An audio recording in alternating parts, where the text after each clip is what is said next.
I didn't know that there was an orgy episode, but okay. Twice. They did it twice.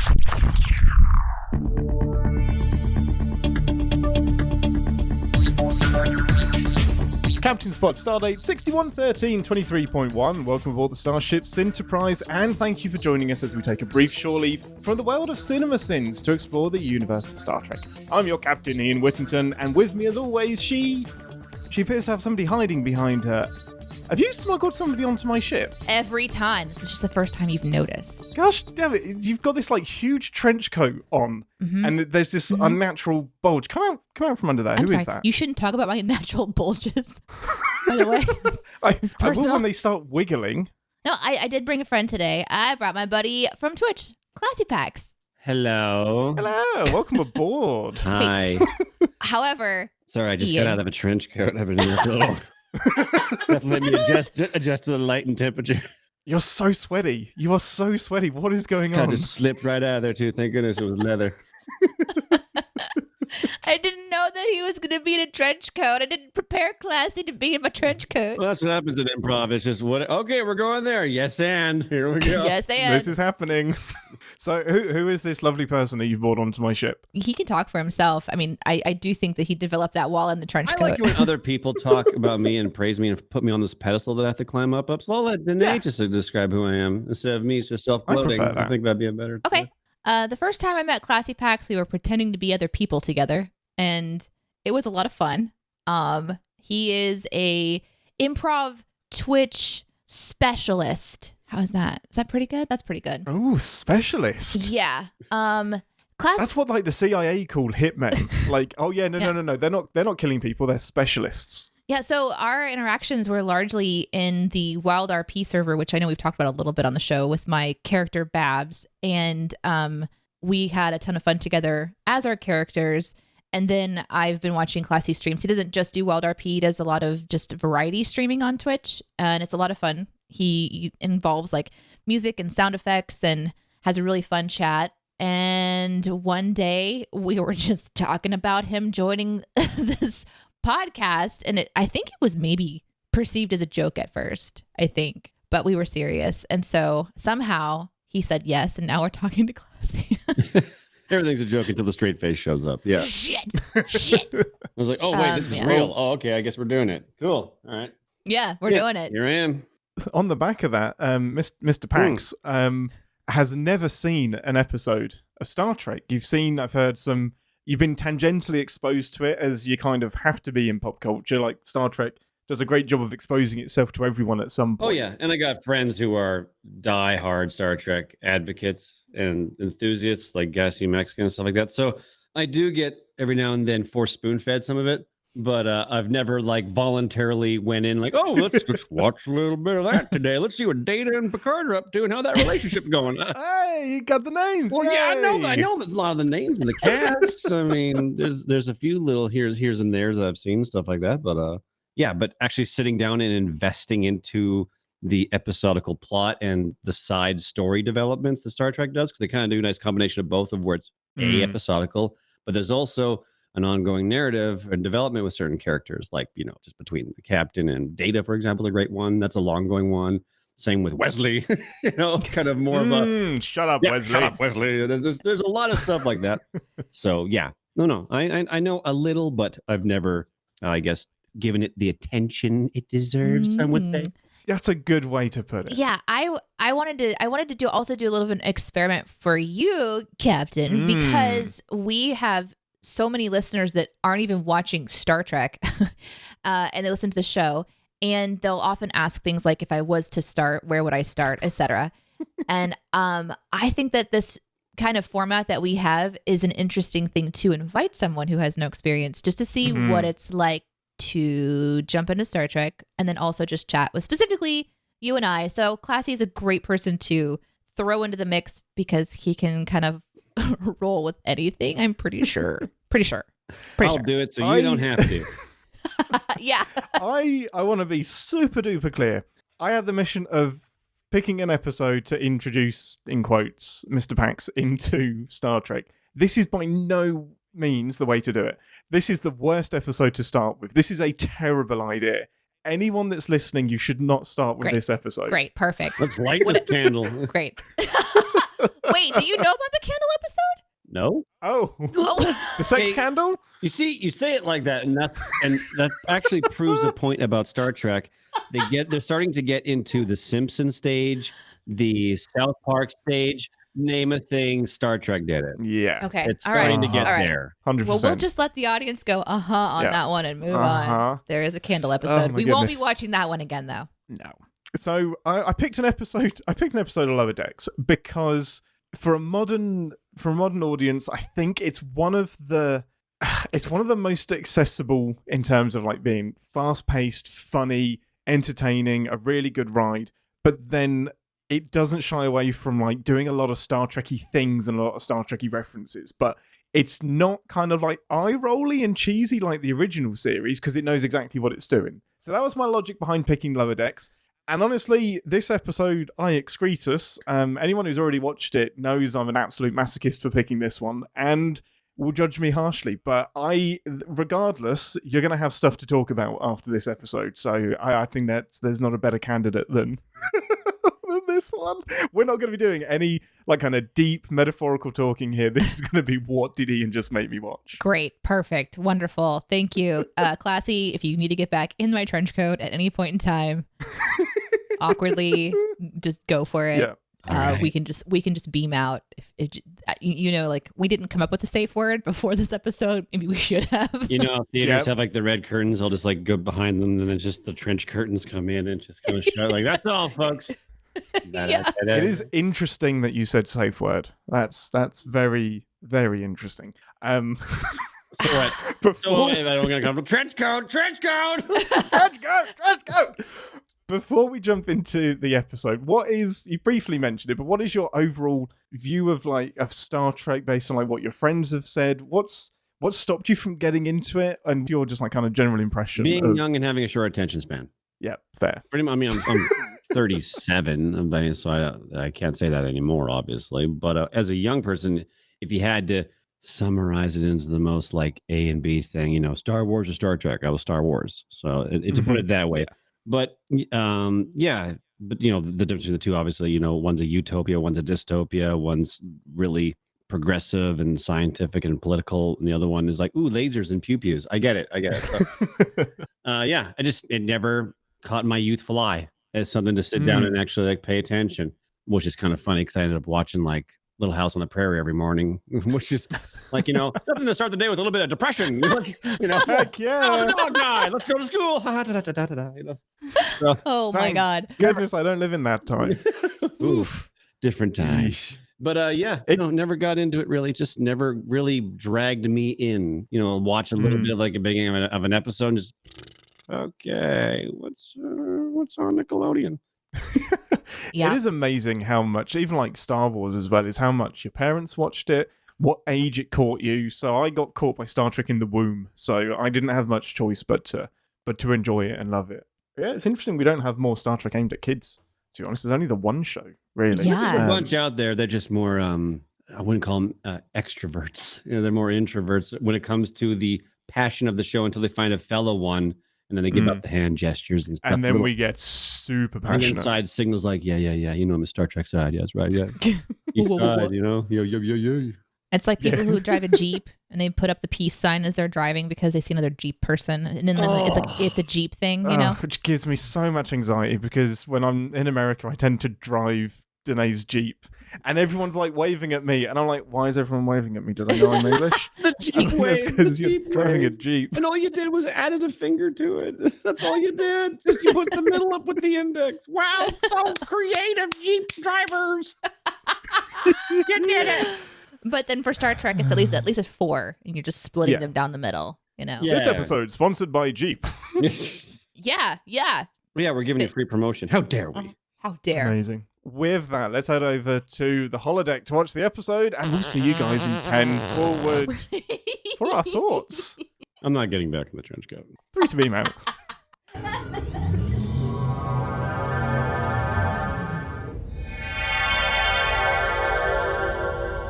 Welcome to 10 Forward, the part of the show where we grab a drink from the replicator and share our immediate thoughts and feelings on the episode that we just watched. with our special guest, Classypax. What would you like from the replicator? What did I like? What would you like from the replicator? What beverage would you like me to grab for you? Anything you like. The perfect poached egg. Oh, as a drink. Interesting. Wait, is it only drinks? Is it only drinks? Wait, you've gone back and forth. Yeah. Yeah. You said it was food. The perfect poached egg. Okay. The perfect because it's so many layers. Because like it has to come from a chicken. So is this thing replicating the chicken that makes an egg, and then? That's a great question. I think it has to. To be authentic, I think it has to replicate the chicken. Terrifying how fast it goes through the cycle to make this. Or did it replicate the egg, which then hatched into a chicken? What replicated first, the chicken or the egg? The age-old question. Exactly. Yeah, exactly. I am limited. Well, then in that case, I mean, I just have to go like 3% milk. 3%. I'm trying to break the machine. You're doing a great job. You got to replicate a cow and to get that milk. Well, then you have to pasteurize it. So, yeah. I mean, how far can this machine go? How deep does the rabbit hole go on replicators? So yeah, I'm gonna be like things that come from an animal, replicate that, go, and then is it gonna end up tasting like shitty almond milk or something? Like I don't know. Oh no, where do almonds come from? That ain't cow juice. Like, it isn't. I've had real cow juice before this, but would you ever know? Like, if you lived in the future, would you know what original cow juice tasted like anyway? Probably not. Yeah. I mean, unless of course they have station cows, which I really doubt they do. Station cows. No. You never know. You never know. I don't like the idea of cows on a spaceship. I think that's really dangerous. I think I like it. I do too. Am I going to stampede? Just like rock the ship over? If it's just one, I guess every time they walk, would that be a stampede? Like a real slow one? Sci-fi. They're probably in some type of like a large inversion of a mic stabilizer, just bungee cord keeping them in the air so the ship rocks. It just sits there, bounces in the center. The cow is always perfectly in exactly the same coordinates. In its mouth, stuff go in. Butters, milk come out. Oh my god! You know. I don't like replicators anymore. They're like battery hens. I didn't realize. I do have is a lie. Question, because in this episode, actually, that we're going to get to here in a moment, it was mentioned that there's restrictions on the replicators for certain people. Mm-hmm. I've never heard that before. Mm-hmm. So I guess I have like pretty high clearance because I've been getting whatever I want this whole time on the show, right? I've been diverting all of the energy from the nursery. Most of those kids have suffocated because I've been diverting power to the replicator just for you. I hope it's worth it. You're such a dick. You're the one making all of these extravagant. The power's coming from somewhere. It's not just infinite. My goodness. Okay, well, I don't know how to feel about this one, but I'm going with drinkable pesto. Apparently, since you said it had to be a beverage, so just liquid pesto for me today. That's going to need a lot of alcohol to make pesto drinkable. I'm gonna consider it some sort of juice cleanse just to justify it. Anyway, pesto detox. Pestox. Yeah. Nice. Pestox. Okay. There's something that should never be combined. Well, this week, as we have said, we are introducing Mr. Pax into the world of Star Trek via the Lower Decks episode, I, Excretus. So the crew of the Cerritos are exposed to a drill instructor that has been sent to put the crew through its paces, and that certainly happens as the command crew has to experience what life on the lower decks is like and vice versa for the lower decks with the command crew. But is the drill instructor all that she seems, and will the crew survive in one piece? Immediate thoughts and feelings, I'm going to have to go straight to Mr. Classypax. And as your first full, complete episode of Star Trek, do you hate me? Did you have a good time? What were your immediate thoughts and feelings? I'm confused, but not for the reasons you probably think. I think it's because I recognize a lot of Star Trek in it and a lot of play-ons, especially when it comes to, I'm going to put in quotations, the cliches of Star Trek, of where they're on the bridge, insert thing, insert techno jarble, and then they played on that really heavily at the end of the episode as well with that special instructor that came in. Welcome to Lower Decks. You just summarized the entire show. So the whole show is just kind of just pulling back the curtain and just like, let's just have fun with it. 100%. That's exactly it. Yeah. Emphasis on the having fun with it. Yeah. So interesting choice. I would have suspected we would have went deeper into more traditional Star Trek stuff. Because I think the most jarring person would do. Yeah. The most jarring thing is the lingo. That's what threw me. I thought I was going to hear Star Wars lingo, which is a much more serious tone, I would say, or even argue sophisticated linguistics, if you will. Yeah, they put some thought into the Star Trek jargon. They don't even touch it, which was very shocking. Yeah. Very shocking. The lingo is very modern today. Like, what up? And I'm like, okay. Sassy. Yeah. And I'm like, okay, maybe just the lower tech does that. But no, even the people on the bridge do that type of lingo. I'm like, all right, they just it's a relaxed writing room, I guess. So, yeah, it is. And that's kind of why I like Lower Decks as an introduction as well, because I'm worried that the stuffiness of TNG can make it inaccessible to people that are like, my God, crack a smile. Ah, I see the reasoning. Okay. Yeah. Oh, well, on that note then, yeah, I guess, yeah, if I had zero Star Trek culture that just comes through the social sphere, smack you in the face with memes and just little did you knows, then in that case, yes. But because I know some of that stuff and stuff like that, it was like, I think I could have went deeper. I think you could have threw me in the deep end and see if I was going to drown. Yeah. Okay. Well, next time we'll go deeper. Next time I'm going to go so deep, you'll be like, what have you done? I recognize some of the things like the Borg Queen, like literally out of the movies and stuff like that. Yeah. And it's also they actually got the voice actor back. I wondered about that. Is that her?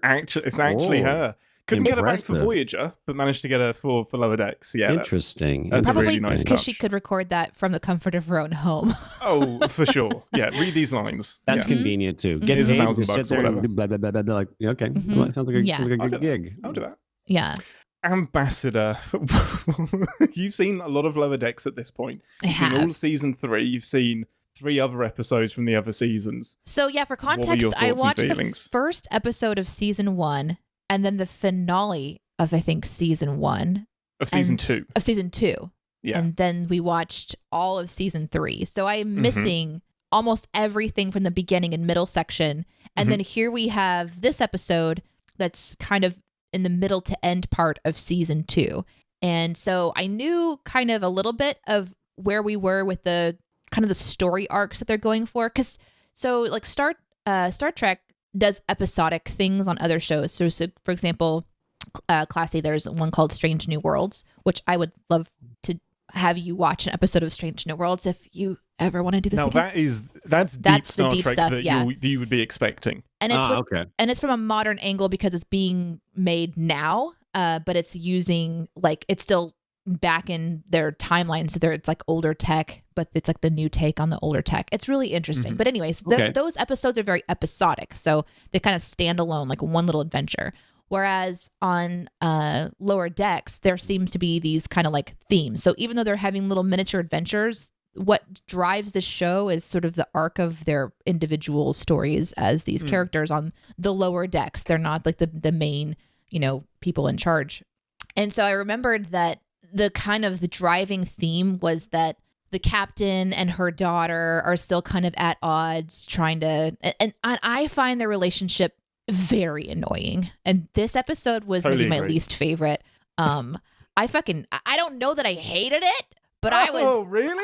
I could have been over here doing cross stitch and been more interested at several points. So I was like, God damn it. Oh my goodness, that's interesting. Yeah, but I think it's because I'm familiar with the style and the pacing and the this and the that. And I just was like, where are we going? What are we doing? But we also got to see a lot of interesting kind of aspects for the characters getting put in leadership. So if you're watching the show, I can see how this episode would be interesting because finally these Lower Decks people get to be in command and they get to try to do something interesting that's not just being told, to go stack things in the corner. So it's not that it was probably one of my lower ranked Lower Decks episode, but not as on the worst scale. Okay. Yeah. It does tap into one of my biggest frustrations with Lower Decks is the one episode memory. It's like we've had these arguments, especially between the captain and Mariner. Like we've had that argument every single episode. I know what you're getting at, right? I've only seen one episode. Is like, okay, so they all get along now, but you can't do that, otherwise the show will be boring. Like you have to go back into that animosity, otherwise where's the conflict internally? It does suffer from that a little bit. Next episode, they hate each other again, and then they make up at the end. But what I liked about how you picked this episode was I feel like what it did was it kind of went through this like color wheel of possibilities of anything that could happen in Star Trek is all happening in this condensed episode. but you're only getting this rapid fire experience instead of like, I think Classy, what you're talking about, like kind of sitting in it and sinking into a little bit. It missed that element for me. But there were some fun twists that I enjoyed, like when Green Girl didn't kill the Klingon, and that was she was supposed to apparently kill him. Now they're all in these simulation situations, so she goes into a simulation to become the chief medical officer, and her task is to help this Klingon move on to the next, and she doesn't stab him with a knife, and so she fails. And I think the twist here is that this drill sergeant person who has put all these drills together has tweaked every single one of their missions so that they're gonna fail no matter what. So that's interesting to watch too, because as a Star Trek fan like yourself, Ian, I'm sure you're watching this going, wait, why would they be failing these? Because they're doing the protocol. So did you experience that when you watched this the first time, where you're like, wait, why are they failing? Because I was kind of confused about that a little bit. It's tricky because every single simulation pulls from either an episode or a movie. So this episode doesn't have an original thought in it much, other than the overall drill instructor. I mean, no, even the drill instructor, that's pulled from another episode as well. Wonderful. But it is a color wheel of Star Trek, because it pulls from so many different genres. So do you want medical drama? Do you want sci-fi action adventure? Do you want the alternate universe stuff? Do you want just an orgy because of a space virus that's taken the ship? So it's like, hey, pick a genre, and this episode has it, and so does Star Trek. Shotgun format, yeah, exactly. So for me, it's a pretty good taster episode if you just accept that none of the things it's referring to play out like this. They take much, much longer and at a much slower pace. It's almost like if somebody was to ask you, how do I introduce someone to Star Trek, and you wanted to give them a taste of everything, and you would just shove something in their mouth and they would taste all the flavors, and you go, you get it? And that's what we're doing to Classy. That's what's happening. Here's the How are you feeling about all you that? can eat buffet. We're going to put a little bit of everything into it, put it into a blender, and then just you drink it. You're going to feel a little bit sick afterwards. I think I like it. I don't know. My palate's confused. Yep, it's totally understandable. There are 800 episodes to pick from, and it's daunting to pick one that is kind of a good little gateway drug into Star Trek.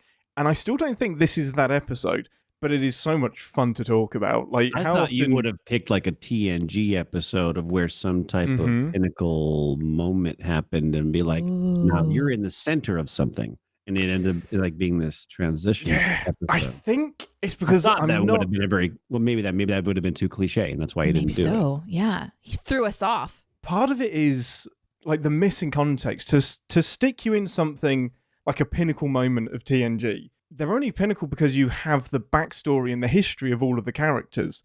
Like, it's really, really tricky, because even TNG, that's super episodic, still relies on you understanding their relationships and what these characters have been through and everything. So the really impactful episodes are only impactful because you know these people and you've kind of lived alongside them. So it's tricky unless I know that somebody's kind of going, I'm going to watch a lot of Star Trek. Then it's a lot easier to get into. But if it's just like one episode, then I'm probably going to move on after this. I kind of err towards having fun on this one occasion rather than getting super duper duper deep. What was one of your favorite drills, Classy? So there was like the Western, there was the Borg, there was the Chief Medical Officer one. We had some sex going on. We got an orgy. We had some pain is pleasure one. I mean, I love it when they go into like anything when it comes to like a certain species or whatever, and then insert ritual thing which is based off something that's weird and things that humans do. You know what I mean? We're from the whatever tribe. We like to put nails in our nails because it's a metaphor for. Don't you judge us? Yeah, this exactly. is our Don't people. do judgment. I like the dissection, or the humane ending of the Klingon. Yeah, I like that. I like that a lot, because then they bring in the comedy twist of like, check his pulse, alive, no, that type of thing. I like that. So that was fun. And the orgy thing was just like, okay, why not? Because insert random disease, and Star Trek has done that more than enough times, of where crazy things happen to the entire crew. So why not have an orgy? Fuck it, we're here. So let's I just didn't know that there was an orgy episode, but okay. Twice. Why not? Why not? They I did guess it you twice. just, you want to get the viewership up a little bit. You just put in a sex episode and just watch it fly. Yeah, just watch it swing around. Thank God for that black bar. That could be one of the most infamous images in all of Lower Decks. That is just What is everywhere. People are like cosplaying it, and it's people are cat cosplaying the moment in the orgy whenever it was just like this. Boimler is like spread eagle and Spread just eagle has a and black it's the black sensor bar. bar. You just get a black sensor bar, and then it's done. It's easy. That's insane. That's amazing. What was your favorite bits, Ambassador? What did you like about the episode? Oh, interesting. I thought you'd enjoy the chaos of this one. My favorite bits were probably those swinging dangly bits. We didn't technically see any. Still a family show. There's a little bit of subtlety that I really enjoyed. I could go through some of my notes and maybe remember something more specific, but off the top of my head, when they first get to, so all the crew has to show up and they go into the room where they're going to go in these little simulation pods and go through these drills or whatever. And on the wall is a list of simulations that they're going to be testing for, and one of them was hero worship. And I just thought that was clever. And that's something fun about this show, that it really makes fun of itself in an intellectual way, where it rides that line of just self-referential, but it usually goes for comedy, and then there's some kind of a twist afterwards. So I think the writers are always trying to reach for something and then make it unique for a new generation. And that was obviously prevalent through this entire episode, because every single thing is referencing another thing and kind of still finding the fun of the show. It's a fun show. This is Star Trek on crack. It's so fast paced. We've mentioned like Rick and Morty. We've mentioned like Simpsons. There's just this feel to it that's really familiar to me as somebody who loves to watch kind of more cartoony type stuff. That I always enjoy. I think maybe my favorite part, though, as I'm thinking about it, is the Boimler trying to beat the Borg. I think that's the most I laughed, because I found that the least Star Trek-y thing, but it was one of my favorite things. Yeah. Like Interesting. It was the least Star Trek formula type of thing to do, of someone trying to perfection his score through rerunning a simulation in this very like try to reach to the top performance-wise. It's such a non-Star Trek thing. Yeah. Interesting. What makes you say that? I love that perspective too, because he doesn't even know Boimler. I've never seen Star Trek ever do that. It's never been like a very self-serving, individual character self-serving type of show of where performance, especially performance, like athletic. It's never really, from what I've seen, been about that. Doesn't seem it's more intellectual performance than anything else. So it was very odd to see like a endurance run guy trying to get the best track record in quotations. That was the most like, that is, from what I know of Star Trek, not Star Trek. Which That's is odd. interesting. Yeah. I think it feeds more into Boimler's character. You're not going to That know must this. be a character thing because you're inserting me into something mid, right? So I have no idea about this dude. So it's but when it comes like character builds in that world, they never really venture down that type of, at least that I've seen. You're not wrong. Boimler is very, very selfish. He is about getting to command as soon as possible, and at the expense of that, he does miss. He's a little bit of I guess, spread leg butt licker type of guy. Yeah, he's the tryhard. He wants to get that 100%, and sometimes I think he forgets who he's trying to impress as well, because it won't matter. Then the task itself becomes the thing that he needs to perfect. But that line in the show, "Beat the Queen at chess and taught empathy," that was a good line. I was like, why not? You know. There's a fun thing where it's like a little montage where he's like, go again. And then it's like he's taking out a couple baby, like Borg babies. There's like a Borg baby shelf, he's got two roped behind it. Like, and then it starts again, and then there's like 5 babies. So it's not like they went too far on the next little iteration. He just went for a couple more babies. And that's the kind of subtle humor that I enjoy, where they just kind of kept building it up to where his Borg saving routine was more and more complicated, to the point where when he was at 94%, he beams to another ship, and the person turns and says, "How did you?" And he's like, "Don't ask questions." Clicks a button, the Borg ship explodes, and he still doesn't get 100%. And that was, to me, the most entertaining. And I think it's because it was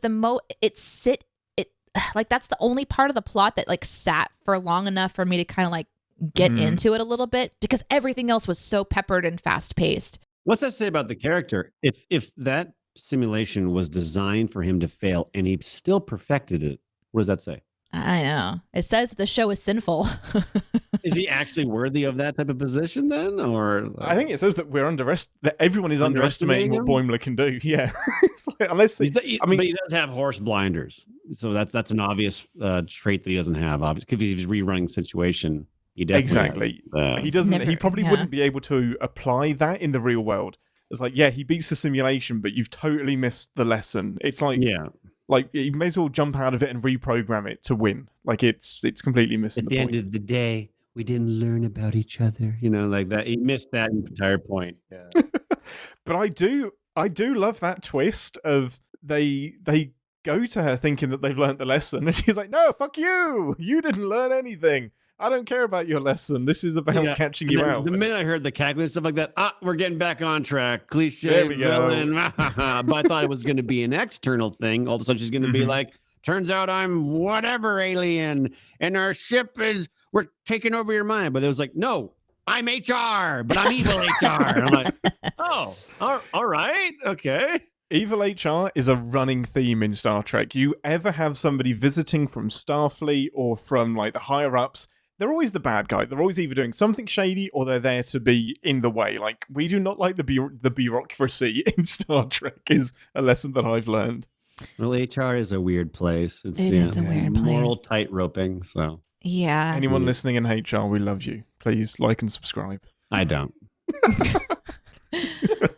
I'm going to completely break the ambassador's brain, and we're just going to keep going as a general discussion because we've touched on so many like good and bads already. We're gonna just keep flowing. So if you have anything else that pops into your mind that you liked, don't worry, we'll just keep going. But okay. what was it, Mr. Pax, that kind of put you off with this episode? What were the things you would do differently? You can't say episode because that's the whole show, I know. So it's not like I can compare it to others.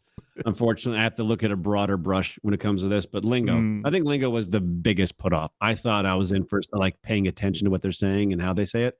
And it was more just like, "Yo, what up, dog? Hey, all right, homeboy, let's go do this." You know, it was like, okay, well, this is a lot like other sitcoms and cartoon shows. Okay, all right, cool. Yeah, I think that was the biggest letdown. I thought it was about to be like, let's see how stupid you are, and if you can figure out what we're trying to get to. Interesting, because that's exactly what I was trying to avoid. I was trying to avoid people feeling stupid. Here goes me trying to dumb down Star Trek, and people are like, "No, I want it to be smart.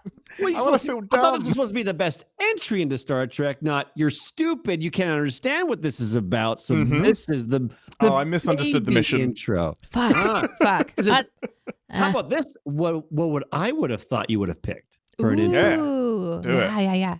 Orville. Oh, I thought you would have done Orville because Orville was one of those smoke and mirror things. Got it. Because everyone's like, "Oh, Family Guy guy? Oh, it's going to be, that one time when I was in space, this Borg thing." And then flashback, you know what I mean? Mm-hmm. But then it ended up being actually a lot like Star Trek, surprisingly. And not as, cliche-ish what that guy's known for doing. It actually ended up being like very close to it. I thought you would have picked an Orville thing. No, and you're right. Orville is basically a continuation of Star Trek. Like Seth MacFarlane pitched a Star Trek show, and they said, "Nope, we don't want it." Took it to another network and changed the name. So it is Star Trek in an Orville skin suit. It didn't advertise as that though. It did not feel like that. No, not at all. They took the smallest chunks in there. They were very close to Seth's stuff, very comedic. But then when you watched it, they totally mispitched it. I thought you would have done that because that, to me, that feels like a great segue to Star Trek of where like a gateway it's a safety blanket of like, Seth, and I know what he does, and then this is different, not very Seth, but I kind of like it. It's a great idea. It's not a bad way to get started at all.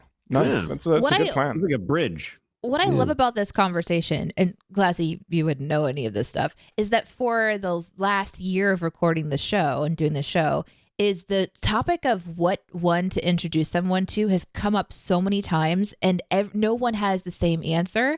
And so to make Ian do it is delightful because listeners get to decide, yeah, I guess, if I start with this one, this could be the reaction, or if I start with another, type of one, this would be the reaction. I would have, like, if it was up to me, I would probably have said, what characters do you know?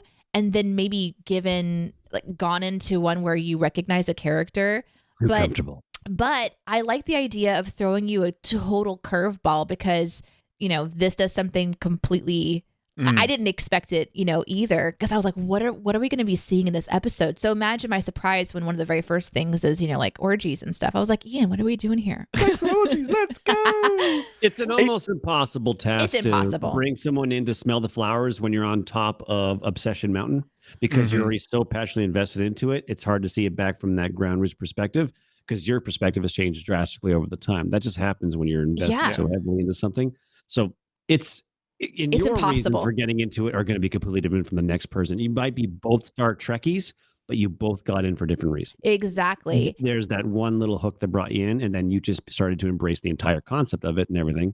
But that key entry will always be different person to person. Yeah, the way it hits one person will be totally different to someone else. Exactly. Yeah. And I also think it's interesting to start with Lower Decks, because we've talked about the kind of person that would really appreciate Lower Decks has to be a more modern TV watcher who enjoys that faster pace. Like, I wouldn't show Lower Decks to my parents because they wouldn't be it's too fast, it's too much, it's too cussy, it's very shotgunny. Yeah.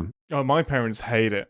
Yeah, Ian's parents hate Lower Decks. They really didn't like Lower Decks. They're like, I don't know what one word that was said in that episode. Yeah. And they watched one of the slower ones and I'm like, oh no, Bale, you're not going to enjoy any of this. I think that there is a correct answer, but it's not an easy answer, and that's start from the beginning. And that's such a hard thing to do unless you know you're going to stick with it. But that's really, that's how you start, and that's what you got to invest in. And I would say that probably is the best start for everyone, because that's how. No, I would. It's the sink or swim. It's a sink or swim. Like, it's quite literally start from the start. And if you don't like it, well, then it's not for you. I'm sorry. Because I started with TNG, and so I didn't start from the start. No, but that's what I mean. Like, pick a series and start all the way from the start. I thought you meant like have to go back. No, I wouldn't make anybody start with the original series. That's terrible. That would put me on Star Trek. No. It's too culturally far behind. I mean, like, TNG, I think it would probably still hold up to an extent today. Most of it, the vast majority does. Yeah. Still today have reference heavily. What we're doing, but I think Strange New Worlds would probably be my pick now. Yeah, for sure. Yeah, that would be the intro. What would you say is the worst pick? How about that? Probably Lower Decks. Lower Decks, season 2, episode 8. Excretus. Yeah, that's probably going to be. How about instead of worst, maybe episode worst. Out of all the Star Trek universes, like TNG, Generations, Deep Space Nine, I think Deep Space Nine. Corner gas in space, but what was the other one? I think there's a few of them. Which one's the worst? There's Discovery. So none of them are the worst, but as an introduction, the most unkind would be Deep Space Nine, because it's episodic, but it has an arc throughout, and it refers back to so much Star Trek, unapologetically, and political stuff. It would be like starting The West Wing at season 7, and you're just like, sorry, guys, what's going on? In space. It's one of my favorites, one of my favorite iterations of Star Trek, but it would be so hard to get into. Yeah, it's very political. From no knowledge. I've seen snippets of Deep Space Nine, and it reminded me of this Canadian show called Corner Gas, where it's just literally people coming and going at a gas station. And that's what it felt like to me. It's like, so it's just this gas station in space, and ships pull up and we're out of gas. What do we do? No. Find some. Ambassador, what were some of your nitpicks from the episode? Ooh, I mean, I definitely had a lot of them. Naming yourself Excretus of Borg might be the top, but I don't know if that was a choice that he had or not. I'm not quite sure. That was just buried in his subconscious. No, I wondered if, so like thinking about the show, so if we're going to transition kind of like to the Red Alert Sins of the Show situation, or where we're bouncing around, I guess you said. One of the things that kind of bugged me is that if the drill sergeant or whatever officer created the simulations to not be beatable, then how did Boimler beat it? And Classy already brought that up, but it was one of the things that really bugged me the most. That just seemed like he shouldn't have ever achieved 100% in my mind. But that's kind of like one of the ones that got to me. That was like, I totally agree, because the problem is she says that she's rigged them all to be. Did she say unbeatable or just difficult? No, she said that she rigged them so that you'd have to fail. Which means... she did say she got lazy on that horse one. There was a comedic joke intentionally just to throw a joke in, but she's like, I didn't get that far. I ran out of time or whatever. But... Yeah, like the horse actually did hate you. Yeah. But the thing is, she wouldn't need to pick a terrible crew if she's rigging the tests. Like, you're doing far too much work there. All you have to do is pick a terrible crew, and they should by default fail. You don't have to rig the tests. And the way that they failed them weren't rigged. They failed them for the right reasons. Like, Tendi should have killed the Klingon. And, like, Mariner didn't follow the rules. Did they explain why she was trying to fail them so bad? Like she was trying to prove her program. Oh, job justification. Yeah, she was trying to prove her program. Passing the tests, and so they were going to get rid of her, or she's worried they'll get rid of her because they don't need testing anymore. Oh, so she was trying to show some type of like, see, you do need improvement. These crews are terrible, so you need a test. You need a drill sergeant. Okay. So she kind of picked on them, and she tweaked the programming. But again, the idea is that if your programming could be tweaked for other ships to become more difficult, why not do it on any ship? I guess she just wanted to real quick. Yeah. It's like one of those things where it reminded me of an interdimensional cable episode of Rick and Morty. Oh, for sure. Yeah, definitely. Do you watch Rick and Morty, Classy? Are you familiar with their one that I never really invested into at all? So they do this episode every once in a while called Interdimensional Cable, and it's where, you know, the scientist, the intergalactic portal hopping scientist and grandson, the two main characters, sit down and watch cable that's interdimensional. So it's like showing Yeah. I've seen these. I think, I've seen those. I'm almost certain. Yeah. It's that lead guy's just a way to get all these weird commercial ideas out of his head. Yes. And put them on TV. I think he's got like this huge file full of them. Oh yeah. Most of us do, I think. He even did that in his game that he released, High on Life. He's got TVs. You played that, right? Game. Oh yeah. Yeah. And I watched a full-length feature film in a video game. That's amazing. And they have full-length feature films in that video game. Wow. That's insane. They're B movies. That game was really interesting. I think I watched you play just for a couple of hours in the background while I was working.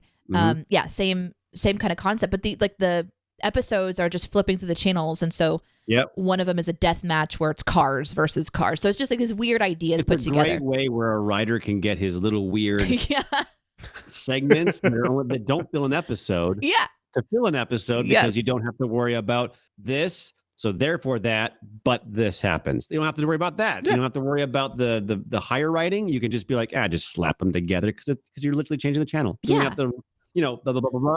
Clicks channel, blah, blah, blah, blah. Yep. Those are some of the most popular episodes because it's so weird and quirky. And I can see how this episode would be a very popular Lower Decks episode for Trek fans who kind of not only understand the references, but can kind of get the jokes within the jokes. And it did feel a little interdimensional, cable to me in that way. I see. Yeah. Where it was kind of like flipping through the channels of all the different kind of things. I don't remember what I was saying sinfully about that, but it just popped in my head. Probably Horses just love that me. Shut up. Sorry. I think once again, this show proves that the leadership on this ship is terrible. Like, these are terrible leaders that apparently want their lower deck people to fail. Like, he should be the teachers. They should be training them, wanting them to succeed, but they are so competitive with people that they should be leading. And it's one of the more sinful things about the show because they kind of do this every single episode. And I still watch it. I still think it's hilarious. But class struggle is pretty much like the core of the show, basically. Because it's quite literally the focus of Red Shirt. Like that's the show, right? Yeah. It is picking. What about all those people that just die in the background and get injected into space all the time? Let's tell their story. Expendable. That's the show? They're expendable. Yeah, it's very similar. It's quite literally the Expendables. Pretty much. Yes. Let's just focus on red shirts and just go nuts with it. These Basically, people that just get injected all the time into space. Okay. Yeah. So it's kind of So that will be the obviously formula of the show is that they have to keep approaching the we're better than you crew with these people that don't mean nothing, pick up boxes, stack them so they fall over again. I mean, but they actually do the hard work of the ship. Yeah, there's I do agree with you though that this is the leadership, they are dumb and even the crew is dumb. And so really you come to the show for the comedy aspect of it, like the things that are just like unexpected. The first episode I ever watched, the premise of it was that the main crew made first contact with an alien species. And so then it was second contact. They have to go in and like make sure that relationships continue. And it was the shenanigans that happened because of that. And there's this one scene where Boimler gets kind of like consumed into a creature's mouth that just wants to suckle on him. And it was just minute after minute after minute of Boimler just being suckled on, and all the noises that this voice actor is making, all the like the quirky things. And it was really funny because it sat in that moment and just kind of kept milking the humor, for lack of a better word. And that was really, really fun. But you cut back over to characters that are in authority for whatever reason, or they have a job for whatever reason, but they make the dumbest choices.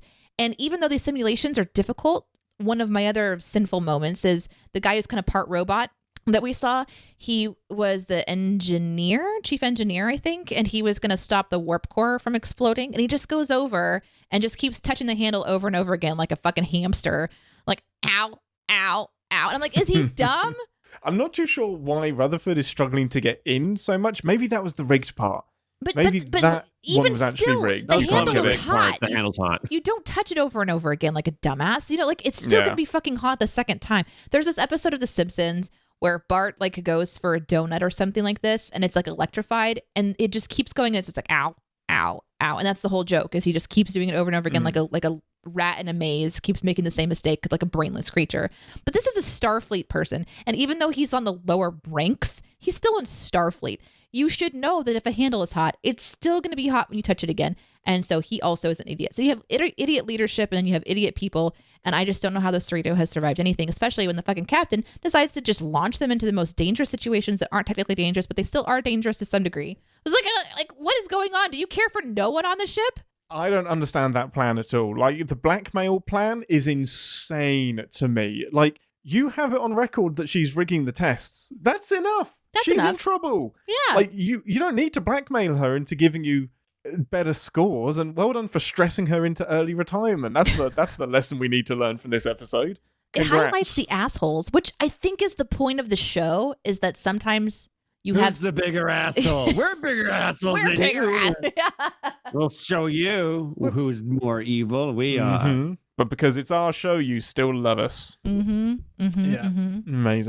Yeah. Well, any final wrap-up thoughts? I picked a deliberately controversial episode. I'm going to make out like this has all gone exactly how I intended Good job, it to go. Captain. That's what you do as a captain. Would this get you to continue A, watching Star Trek, B, Lower Decks, or C, I'm never touching this franchise again? It would make me want to see more Star Trek. Definitely not this show. It's not for me. I'm not much for modern TV in that vein, because it reminded me, I touched on at the beginning, that other animated space show. It's very similar to that. I forgot the name of that show. Solar Opposites? Solar Opposites. That is one that's that he came out with. That's the Mike McMahon show. Yeah, that's his show as well. But that's where the aliens land on Earth, I think. And I think kind of like third rock from the sun figuring shit out.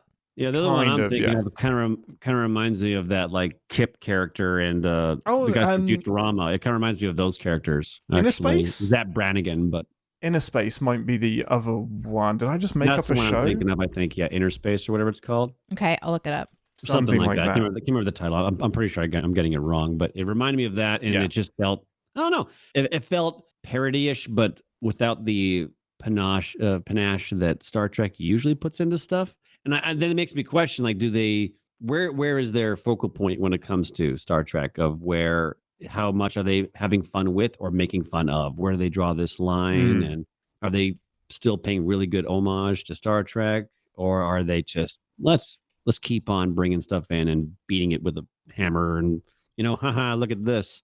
Or do they play more into maybe some of like what the community and the passionate people have done? So how do they go deep diving? So what would be a good example of this? Like, I guess I'll have to give you a Star Wars example, just because I know it more, I guess, of where the community makes lore, crazy amounts of lore, like they talk about Darth Vader's suit and what each button on his suit does, when in reality, it was just George Lucas, just put some red and blue fucking lights on there.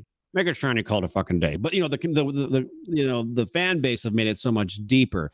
Does this show pick on those things? Did they pick on the people to make the show way bigger than what it actually is? And do they get really passionate and create all this crazy, like, for example, the transporters, they're clones, and all the memories, they actually die and they're remade as a clone. Yeah.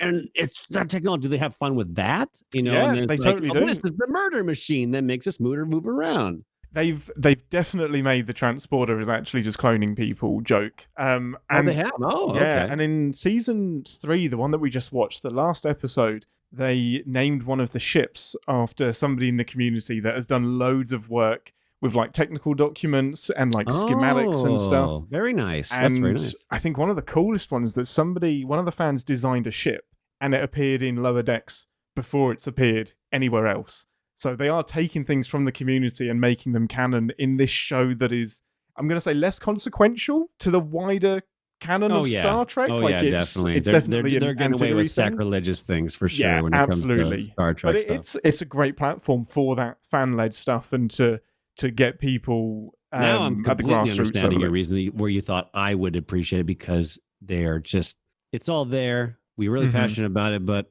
we're not afraid to break some walls. Absolutely. And Mariner's great at that. Mariner will bring that's up the female lead. Yeah. And she will say, this doesn't make any sense. Why are we doing it this way? The Klingons hate us. Why are we trusting them? And she will poke fun at the cliches of Star Trek, and Boimler will be defending them and explaining why they make sense. So this is definitely a show made by people that know Star Trek inside out and know its flaws as well. So they're not afraid of him. Okay. No. Oh yeah, they're not afraid. They know exactly what they're doing. And I think this episode was definitely more of a sandbox, play around, do whatever you want, rather than the usual stuff that they go into. So I think the lesson here is that I picked a terrible episode for you to watch. I think that's what we take away from this. We did I give you it. an E for effort. That was the point of this whole episode. Remember, you did this on purpose. Remember? Exactly. It created a great conversation either way. Well, thank you for joining us. I'm glad I haven't put you off of Star Trek. I'm glad you had a semi-intriguing time. Would be Strange a good Worlds one. is a great place to go. It really is. Yeah, absolutely. Anything else, Ambassador, before we depart? Oh, nope. Cool. Well, next week I'm completely off my jam of what we're going to be doing. I know what we're going to be doing. We actually have another guest next week as well, back to back. We've got fellow CinemaSins writer Daniel Cardoso joining us to review one of his favorite episodes of Star Trek, which is Timeless from Star Trek Voyager. So this is going to be the first Voyager episode that we're watching together with the Ambassador. It's going to be interesting to do a quick synopsis of Voyager for her. But yeah, so the homework for next week is to watch Timeless from Star Trek Voyager. Classypax, where can people find you? On Twitch. What do you want to plug?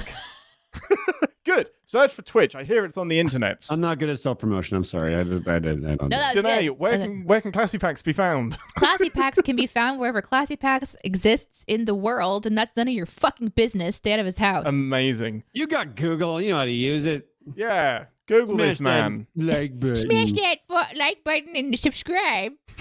I'll talk to you like you don't know how to use things. Don't forget to do this because you don't think. Don't think for yourself. Exactly.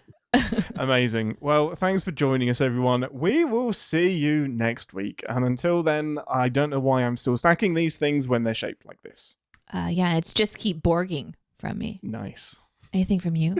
Classypax, let's just get the fuck out of here. You want to beam out? Bye. Get in my trench coat. Get back in the trench coat. Get in. Quick. Oh, Roll yeah. the Back in the credits. trench coat. And live long and Podsper, everyone. Oh my goodness. Thanks for listening. Want to connect with the show? Our hailing frequencies are always open through captainspod@cinemasins.com. Like, comment, and subscribe on your podcast player of choice, and be sure to visit cinemasins.com. I was trying to be so good and I couldn't hold in my Ipsy. I'm sorry, Captain. This is an interesting choice for someone who's never dabbled into Star Trek to put me on the animated series, which I heard is to to some Star Trekky fans the biggest insult to Star Trek. Only to the people that don't understand it. Okay. Ooh. Okay, so when The Next Generation came out, the original series fans were like, this isn't Star Trek, this sucks, where's William Shatner? And then when the new wave of Star Trek came out, this sucks, it's not The Next Generation, where's Picard? And then Lower Decks comes out, and this sucks, it's not... Whatever new Star Trek comes out, people say it's an insult. Change vision, this isn't it, we don't like change. This is some lefty shit. Lower Decks does a lot of, like, references and, like, homages to older Star Trek. People see it as an insult, and it's not. It's just extremely...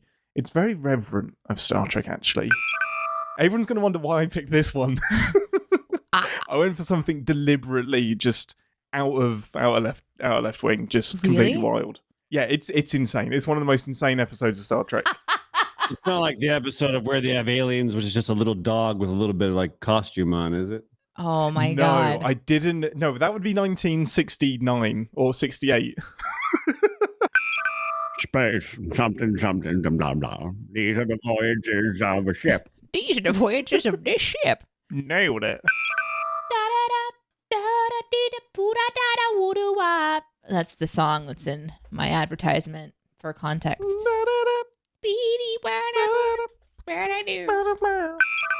Back in the 60s, they didn't even keep episodes. Like, most of the first run of Doctor Who just got re-recorded over because they were like, it's no VHS, there's no DVD players, there's no home release for this stuff. You don't go in thinking you're making history either. Exactly. You know what I mean? Just and then all of a sudden, like, holy shit, we're like the longest running sci-fi show. Maybe we should keep this stuff. Yep, and most of season 3 and 4, they have it. It doesn't exist anywhere because they just recorded over it. So the only people who have it are the ones who recorded on their TV when it was live on the TV. That wasn't an option in the 60s. Ooh, long time ago. Yeah, there was no recorded VCR. This is before that it's just gone. Yikes. All they have is scripts, and they're like kind of trying to animate some of it based on the scripts. Interesting. That's interesting. Yeah, it's pretty cool. So my mom and dad, they have several massive VHS tape containers, which are the size of dressers for clothing, because they're so huge. Mm-hmm, mm-hmm. And I was reading an article that the VHS tapes are becoming really like collector's items, and people are selling them on eBay for several $1,000s. Mm-hmm. And there's people who are collecting the Disney ones, and that's what my mom and dad raised me on, was Disney, which is probably why I'm talking to a lot of counselors these days. Yeah, some didn't age as good as others. Yeah, I'm confused about what I was born to do. I thought in the back of my head there was a chance that maybe they just dumped them all somewhere, and they finally all right, we're never gonna watch these. But no, they've kept them all. So I was like, Mom, maybe it's time for you to go make your millions on eBay. Maybe this is the moment. This isn't a Beanie Baby rush. Or if it is, this is the moment to strike. This is when you do it. If I recall, Disney, they didn't just have the paper jackets for they had the big white plastic puffy cases with like that lip that could give you like the crazy plastic cuts. Yeah. The plastic cuts. Yeah. These actually aren't palm marks on my hands. Those are just scars from opening up the Disney containers. Interesting. Just, ripping them open when I was little. It was a very dark time, the 80s. Yep. Steel cut oats. My first time to have steel cut oats. They are apparently different. Does that mean what does that mean? I'm eating steel in oat form. Yeah, I assume so. Yeah. I mean, that checks out. So I believe they're a different part of the oat, so you have to soak them longer. Oh, interesting. So they're tiny, like they're almost circular pieces instead of like flat oat-like looking. They're like little dots in a way. Mm-hmm. Not a big fan of oats. It's the inner kernel of the inedible hull of the grain stalk. So I guess they take out the edible part. Mm. The inedible hull was a Marvel comic that didn't quite take off. Just like his superpower with people just getting really full and not being able to gorge on him any longer. Trying to munch on him and they just can't. He would sustain. What did he look like? Just a giant pizza slice with legs. Well, then what makes him the whole part? A pizza's not a whole. No, that was his name, Hull. He was Mr. Hull Hampton. Mr. Hampton. Yeah, Of course. Mr. Hullhampton, before he got turned into a pizza slice by a accident Of course. in a spaghetti factory. He was visiting to learn about more of his Italian roots, I think, if I remember correctly. Yeah, exactly. And there was an issue that happened. Fell into a vat of spaghetti, That spaghetti, turned into a slice of pizza. yeah, that marinara sauce had been altered at some point in time. So his pizza is actually a spaghetti base. It's just a load of spaghetti that's mushed together into a base. I don't know when we should stop. This one that Classypax will be able to answer. It's a Star Trek trivia question. What were the 4 founding members of the United Federation of Planets in the Star Trek timeline? 4 founding members of the United Federation of Planets. I'm sure you can answer. I know this one. The old man who created warp speed and the Vulcan saw it. Okay. He went by Earth. Nice. Okay. Robot Picard. Uh-huh. I'm just picking all the things I've picked up that people like got crazy about. Back in Time Spock. Nice. And the 4th one, Borg Queen. You did incredibly well and got them all right. I'm so impressed. Are you sure you haven't seen every episode of Star Trek? There is one question that's coming up quite a bit in the chat. So this one's from Link Ian. Are we going to get an updated rank for everyone at Sin Week? Yes, a couple people will be promoted and a couple will be demoted. And all right, that's enough of that. We'll see what happens. Jeremy did not like his title last time, so he's going to get demoted. Please demote the CEO of our company live at Sin Week. Please do that. Done.